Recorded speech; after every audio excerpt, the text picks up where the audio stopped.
Hello my fiery friends, the Infernoman here with the latest in budget deck technology. And for today's deck tech, we're going to be taking it back to basics this time, and what I mean by that is, we're going to be taking a deck in each color for this series that I'm putting together. It's going to be based on some very simple types of decks that you can put together. For those of you who are new to Magic the Gathering Arena, save those mythic and rare wildcards. It's a bold strategy, Cotton. Let's see if it pays off. We can then utilize this to upgrade this deck, or you can put together something else in the future. So for the next several minutes, we're going to be showing off this deck that I am simply calling, basically, Toxic. But before we continue, if you do like any of the content that I do, please like, follow, and subscribe wherever you watch the content so you don't miss out on any of the gameplay, booster pack openings, deck decks, and so much more. Now, whether you're a newcomer to the channel or you're going to be a long-time standing viewer, either way, we got to talk about the stats of the deck before we jump into it. So without further ado, we're looking at, again, a mono green deck today that's averaging at about 2.0 on the mana curve. We're looking at 24 creatures, 8 instants, 8 sorceries, and 20 lands.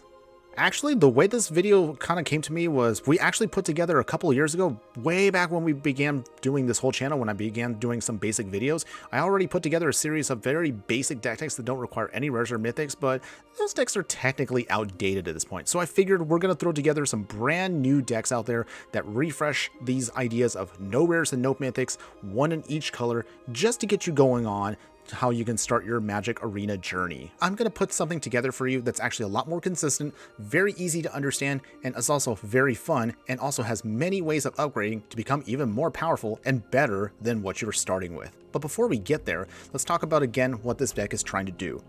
Basically, Toxic is a mono green deck that focuses on 2 ways of controlling the board and getting your victory. You ideally want to try to either beat down your opponent, which are bigger creatures in the mid to late game, or you're going to take advantage of one of the 2 keywords that we're going to focus on in this deck, which is going to be Death Touch, as you can see here from our Ultra Basilisk, or the Toxic mechanic. This is actually a really good card to explain again everything in one go. So with that, this card specifically has those 2 keywords I just mentioned. Death Touch, which of course means any amount of damage as a source with Death Touch deals to a creature is enough to kill the creature.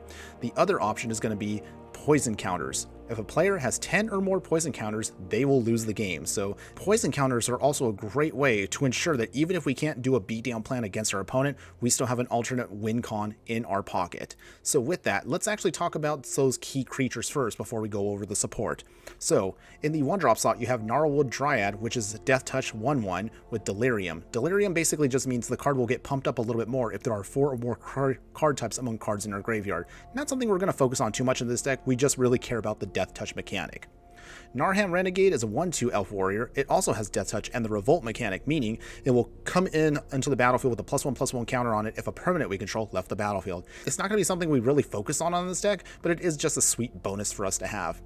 Your other creatures, the biggest one of course is going to be Finn the Fangbearer. This legendary human warrior with 1/3 has Death Touch as well, and also if it deals combat damage to a player, that player will get 2 poison counters. This also means that any one of our other Death Touch creatures will also trigger this effect too, which is exactly why we have Death Touch in the deck on top of what we have. Toxic Scorpion also has Death Touch, but also it can give another one of our creatures Death Touch until end of turn, so time this right and you can put it on one of our toxic creatures to force through damage. Speaking of those toxic creatures, as I mentioned earlier, that Ultra Basilisk has those 2 keywords as I just mentioned, which are going to be great for us to stack up a ton of poison counters. With that, our final part of it is going to be in the 4-drop slot with Plague Nurse, which has Toxic 2, and also a 3-mana special ability where we can give another creature we control with Toxic 1, meaning we can stack extra toxic triggers on another creature we have. Finally, again, Venomous Brutalizer is in the 4-drop slot here as well, but also has Toxic 3, and also if you have an extra mana open in the late game, if it enters the battlefield, you can pay an extra 2, and also it can proliferate. Proliferate just basically means that we can choose any number of permanents and or players, and they each get another counter of every kind that we have. So this means you can stack up even more poison counters and ensure you can get to victory that way. Now, to round out the package, we do have some support. We have Viral Spawning here. This sorcery basically creates a 3/3 green Phyrexian Beast creature token with Toxic 1, and if we have Corrupted, meaning if we have 3 poison counters on our opponent, that basically means this card also has Flashback, meaning we can recast it again from the graveyard just 1 extra time. The other support options we have to make sure our game plan works, we have Protection in the form of Tamiyo Safekeeping, giving any one of our permanents Hexproof and Indestructible, and also we gain some life to help stabilize. Thirsting Roots is also going to be pretty sweet for us because this 1-drop sorcery allows us to either dig through our deck to get a basic land out and put it into our hand, or we can also use the Proliferate if we have this card in the mid to late game to hopefully stack up either another +1/+1 counter or those poison counters on our opponent. The final option we have, which helps us kind of get bigger creatures out of the way and fight above our weight limit, is Infectious Bite. This 2-mana instant reads, the target player you control deals damage equal to the power of target creature we don't control, and that opponent will get a poison counter. And the final part, of course, is we are going to be a basic deck, so we're running 24s to keep it as simple as possible. Since we are going to be as simple as possible, we're not going to add a sideboard to this, but otherwise that is the whole deck for you in a nutshell. What you're now going to see right now is, as I'm explaining this deck, is going to be some simple gameplay footage for those of you, again, who are looking to see how this deck works. And again, I will be explaining in detail as we're going over the gameplay here. The idea, of course, is in the early game, put out your 1-drops such as your Dryad or your Renegade. Keep up, of course, the extra mana if you have the extra mana to do so, to have a Tamiyo Safekeeping if you have that in hand. Ideally, use your Tamiyo Safekeepings to protect Finn the Fangbearer, because that is an important card you need to have in order to get to your victory. If you can't protect Finn the Fangbearer, remember that again, there are other ways that we can get to victory, i.e. using the Toxic ability in the mid or late game. Don't be afraid to be aggressive by casting your Viral Spawning, for example, if you do need an extra Phyrexian Beast out. And Ichor Basilisk can stack up a ton of poison counters very quickly if you do have Finn the Fangbearer out. Also, the other thing to keep in mind is if you're going to play Toxic Scorpion, you ideally want to put that on something such as one of your other toxic creatures, so that way they also have Death Touch, and it stacks up even faster with Finn the Fangbearer.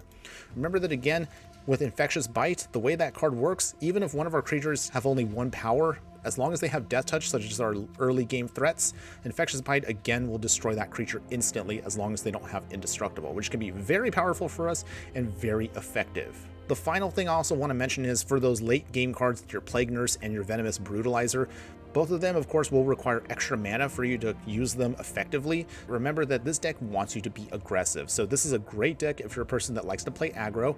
However, don't be afraid, again, to lose a creature or two. Remember that, again, you want to use your Tamiyo Safekeepings to protect Finn the Fangbearer, because, again, I'm going to emphasize this one more time for no players out there, that is your key card that holds the whole deck together. Keep him alive, and I assure you, you can definitely get to victory very quickly, sometimes against even the most powerful of decks out there. There are going to be a couple of different ways if you want to look at upgrading the deck, which I'll throw on screen right now. You'll see again some of the thumbnails that I've created from other deck techs that I made earlier this year. So if you're looking to do a lot more with this, and if you do like this type of gameplay, by all means check out the other videos in this series, and I assure you that if you are gonna play this deck, you'll have a lot of fun with it. There's a plenty of different ways you can do this, but otherwise, you tell me in the comments below, what do you think? Whether you're again a constant viewer of the channel, or maybe you're a new person, let me know. Are you a fan of these super simple and easy to understand deck techs out there? Again, for those of you who are interested in my more in-depth videos out there, I have plenty of different types of budget decks out there that you can check out on my channel. But if you are interested, of course, in seeing a lot more basic stuff out there, I will definitely keep producing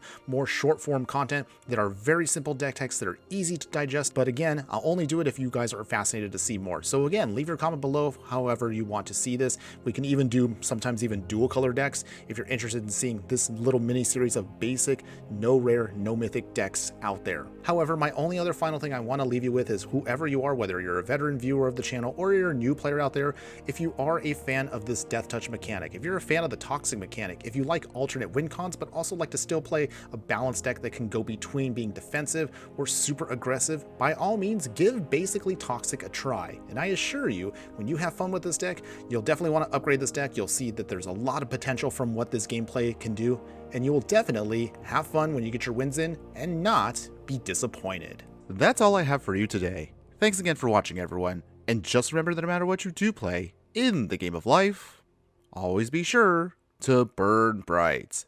Later.